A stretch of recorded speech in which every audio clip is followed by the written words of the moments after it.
دوستوں آج بات کریں گے حضرت اسحاق علیہ السلام کی سٹوری پر ان ڈیٹیل مسلم بلیفز کے مطابق۔ حضرت اسحاق علیہ السلام اللہ کے باریک اور پاک نبی تھے۔ جیسا کہ وی آل نو وہ حضرت ابراہیم علیہ السلام اور ان کی پہلی بیوی حضرت سارہ رضی اللہ عنہا کے بیٹے تھے اور یعقوب علیہ السلام کے فادر تھے۔ مسلم ٹریڈیشن میں ان کو ذبیحہ کا بھائی بھی کہا جاتا ہے، مطلب اللہ نے حضرت ابراہیم علیہ السلام کو جو قربانی کا حکم دیا تھا وہ اصل میں حضرت اسماعیل علیہ السلام کے بدلے میں ایک دمبا تھا، لیکن بعد میں اللہ نے حضرت اسحاق علیہ السلام کو بھی ایک بہت بڑی نعمت اور نبی بنایا۔ قرآن میں حضرت اسحاق علیہ السلام کا ذکر 2 جگہ آیا ہوا ہے۔ سورہ الصفات کے 112 اور 113 آیت میں بتایا گیا ہے، اور ہم نے اس کو اسحاق کی بشارت دی، ایک نبی جو صالحین میں سے تھا، اور ہم نے اس پر اور اسحاق پر برکت ڈالی۔ سورہ ہود میں آیت نمبر 71 میں بتایا گیا ہے، جب فرشتے حضرت سارہ کو بیٹے کی خوشخبری دیتے ہیں تو وہ حیران ہو جاتی ہیں کیونکہ وہ بوڑھی تھیں، پھر اللہ کے حکم کے آگے سجدہ کرتی ہیں۔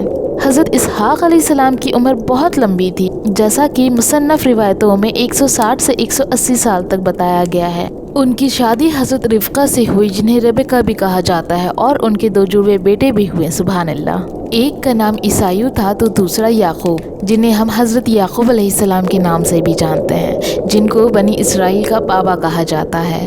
اسرائیل کا نام انہی سے پڑا۔ کہا جاتا ہے during the time of birth عیسائیو پہلے آئے اور ان کے پیر پکڑے ہوئے حضرت یعقوب علیہ السلام آئے۔ آف کورس وہ 2 جوڑوے بیٹے تھے۔ عیسائیو کو اہل عرب العیس کے نام سے بھی جانتے ہیں، جو یہودی اور کرسچن ٹریڈیشنز میں ایڈام کے بابا کے نام سے بھی معروف ہیں۔ انہیں ایڈام کیوں نام پڑا یہ بھی میں آپ کو اگلے سیریز میں بتاؤں گی، جس میں حضرت یعقوب علیہ السلام اور عیسائیو کا ذکر ہوگا۔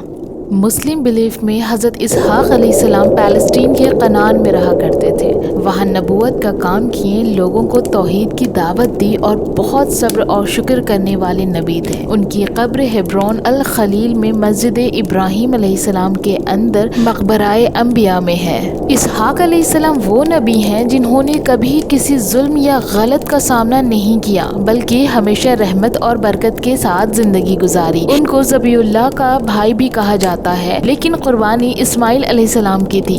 یہ بات بہت سے بڑے علماء جیسے امام رازی، امام قصیر نے صاف کی ہے۔ یہودیوں کے لیے تورات جیسے جینیسس 22 میں عقیدت یزدق دی بائنڈنگ آف اسحاق سب سے اہم واقعہ ہے۔ ان کا بلیف ہے کہ اللہ نے حضرت ابراہیم علیہ السلام کو اسحاق کو قربان کرنے کا حکم دیا تھا، اور جب ابراہیم نے تلوار اٹھائی تو فرشتے نے روکا اور دمبا قربانی ہوا۔ اس لیے یہودی اسحاق علیہ السلام کو وہ بیٹے مانتے ہیں جسے قربانی کے لیے چنا گیا تھا، نہ کہ اسماعیل علیہ السلام کو۔ یہ ان کی کانوینٹ عہد کی بنیاد ہے کہ اللہ نے اسحاق کے ذریعے ابراہیم کی نسل کو مختص کیا۔ یہودی ٹریڈیشن میں اسحاق علیہ السلام ایک بہت پیسو لیکن پاکیزہ شخصیت ہیں۔ وہ کبھی جھوٹ نہیں بولتے، صرف ایک جگہ رفقہ کے ساتھ چھوٹا سا جھوٹ، وہ بھی بچنے کے لیے۔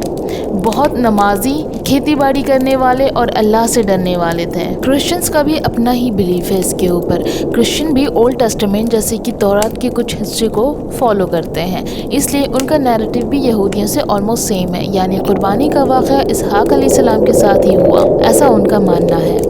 نیو ٹیسٹمنٹ میں بھی سنٹ پال رومنز اور گیلیٹینز میں اسحاق کو وعدہ کا بیٹا کہتے ہیں اسحاق کو وعدہ کا بیٹا کہتے ہیں، اور کہتے ہیں کہ اسحاق کے ذریعے اللہ کا عہد پورا ہوا۔ اسماعیل کو وہ اتنا امپورٹنس نہیں دیتے، لیکن کچھ Christians scholars especially modern era کے کہتے ہیں کہ شاید یہ صرف سمبولک تھا، یا پھر قرآن کا ورژن بھی کنسیڈر کرنا چاہیے، کیونکہ دونوں ابراہیمک ریلیجن ہیں۔ جہاں مسلمز قربانی کا بیٹا اسماعیل علیہ السلام کو سمجھتے ہیں، تو وہیں کرسچن اور یہودی اسحاق علیہ السلام کو سمجھتے ہیں، کیونکہ بنی اسرائیل بہت زیادہ ہی کامیاب رہے اپنے دور میں اور تھوڑی گھمنڈی بھی ہو گئے تھے، تو ان کے لیے یہ چیز بالکل بھی برداشت نہیں ہے کہ اسماعیلیوں میں سے آخری نبی آئے، اس لیے وہ ہمیشہ سے مسلمانوں سے جلتے رہے ہیں۔ قرآن میں باقاعدہ آب زمزم، شفا مروہ، ان سبھی انسیڈنٹس کا ذکر ہے، جس کی وجہ سے یہ بات ایکسیپٹیبل ہے کہ قربانی اسماعیل علیہ السلام کی ہوئی تھی۔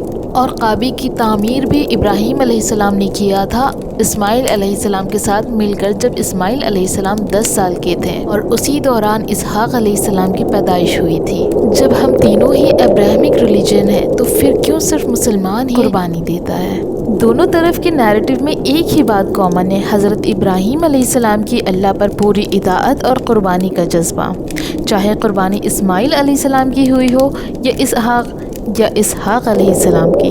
اصل پیغام یہی ہے کہ اللہ اپنے بندوں کی آزمائش لیتا ہے اور پھر ان کو اس سے بہتر دیتا ہے۔ یہ ڈفرینس صرف ہسٹوریکل انٹرپریٹیشنز کا ہے، لیکن تینوں ابراہمک مذہب ایک ہی خاندان کی بات کر رہا ہے۔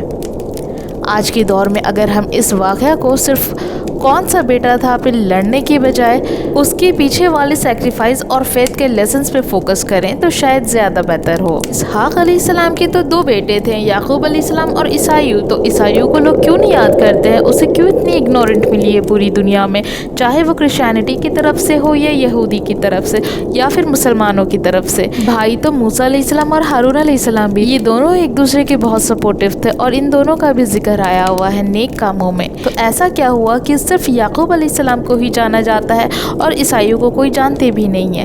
اس کے بارے میں ہم بات کریں گے اگلی سیریز میں۔ تب تک کے لیے اپنا بہت سارا خیال رکھیے گا۔ ٹیک کیئر، اللہ حافظ، بائے بائے۔